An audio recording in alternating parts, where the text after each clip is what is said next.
वैशाली में अमित शाह की जनसभा है। कार्यकर्ताओं को वर्चुअली संबोधित कर रहे हैं अमित शाह। आपको सीधे लिए चलते हैं। क्या आप बिहार को फिर से अपराध में नंबर 1 बनाना चाहते हो? हत्या में नंबर 1 बनाना चाहते हो? फिरौती और अपहरण में नंबर 1 बनाना चाहते हो? लूट में नंबर 1 बनाना चाहते हो? आपकी ये इच्छा आपके मन में ही रह जाएगी, क्योंकि फिर से एक बार बिहार की जनता एनडीए को चुनने जा रही है। नीतीश कुमार जी और नरेंद्र मोदी की जोड़ी को चुनने जा रही है।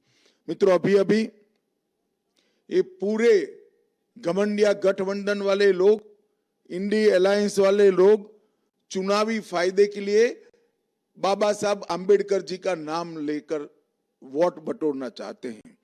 मैं उनको बताना चाहता हूं कि आंबेडकर जी का सबसे बड़ा अपमान अगर किसी ने किया है तो कांग्रेस पार्टी ने किया है। जब तक कांग्रेस शासन में रही, आंबेडकर जी को भारत रत्न नहीं मिला। जब तक कांग्रेस शासन में रही, पूरा प्रयास किया कि आंबेडकर जी की कोई स्मृति संजोई न जाए।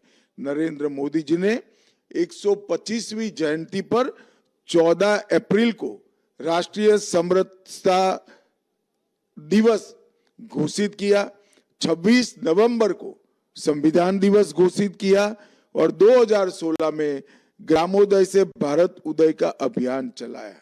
इतना ही नहीं, अंबेडकर जी से जुड़े हुए 5 तीर्थ, मऊ में अंबेडकर जी का स्थान, लंदन में अध्ययन के दौरान ठहरे थे वो स्थान, नागपुर में दीक्षा भूमि, दिल्ली में महापरिनिर्वाण स्थल और मुंबई में चैत्य भूमि, इस सभी तीर्थ स्थानों का निर्माण भाजपा एनडीए के शासन में ही हुआ है। एनडीए ने एक गरीब दलित के बेटे श्री रामनाथ कोविंद जी को भारत का राष्ट्रपति बनाने का काम भी किया है। भाइयों बहनों, मैं आज आपसे कहकर जाता हूं कि मोदी जी ने अयोध्या में एक भव्य राम मंदिर का निर्माण किया है। यहीं पर समस्तीपुर में, बिहार की भूमि पर ही समस्तीपुर में राम रथ यात्रा में अडवाणी जी को अरेस्ट करने का काम लालू जी ने किया था। इन लोगों ने 550 साल तक, मुगल हो, अंग्रेज हो, कांग्रेसी हो, लालू जी हो, 550 साल तक राम मंदिर को रोका था। मोदी जी ने 2024 जनवरी में राम मंदिर का प्राण प्रतिष्ठा का काम पूरा कर दिया। मगर बिहार सीता माता की जन्मभूमि है। अब हम बिहार में भी सीतामढ़ी में 850 करोड़ रुपए से भव्य सीता मंदिर का निर्माण भी करने वाले हैं। इसका भूमि पूजन हो चुका है और 2 ही साल में मोदी जी के हाथ से इनकी प्राण प्रतिष्ठा का भी काम होगा। मित्रों, मैं वर्चुअल माध्यम से बोल रहा हूं, ज्यादा बात कहना नहीं चाहता, परंतु अंत में मैं आपको पूछना चाहता हूं, क्या बिहार की मतदाता सूची में घुसपैठियों को मत देने का अधिकार होना चाहिए क्या? मैं जानता हूं आप सभी का जवाब है कि नहीं होना चाहिए।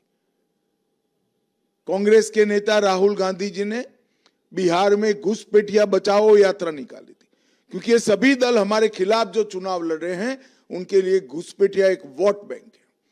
और मैं मानता हूं कि घुसपैठिया हमारे युवाओं की रोजगारी के बीच में उसको रोजगारी छीनने का काम करते हैं, गरीब का अनाज में हिस्सेदारी लेते हैं और देश को भी असुरक्षित करते हैं। राहुल जी, आपको जितनी घुसपैठिया बचाओ यात्रा निकालनी हो वो निकालो। हम देश से और बिहार से एक एक घुसपैठियों को चुन चुन कर बिहार और देश के बाहर ले जाएंगे और मतदाता सूची से भी इनका नाम निकालने का काम हम करेंगे। ये भारतीय जनता पार्टी का निर्णय है, ये एनडीए का निर्णय है। मित्रों, जंगल राज की वापसी किसी भी तरह से बिहार के लिए अच्छी नहीं है। उसको रोकने के लिए फिर एक बार आपका आशीर्वाद, 20 साल से आप आशीर्वाद दे रहे हो, फिर एक बार आपका आशीर्वाद नीतीश जी और नरेंद्र मोदी जी को दीजिए।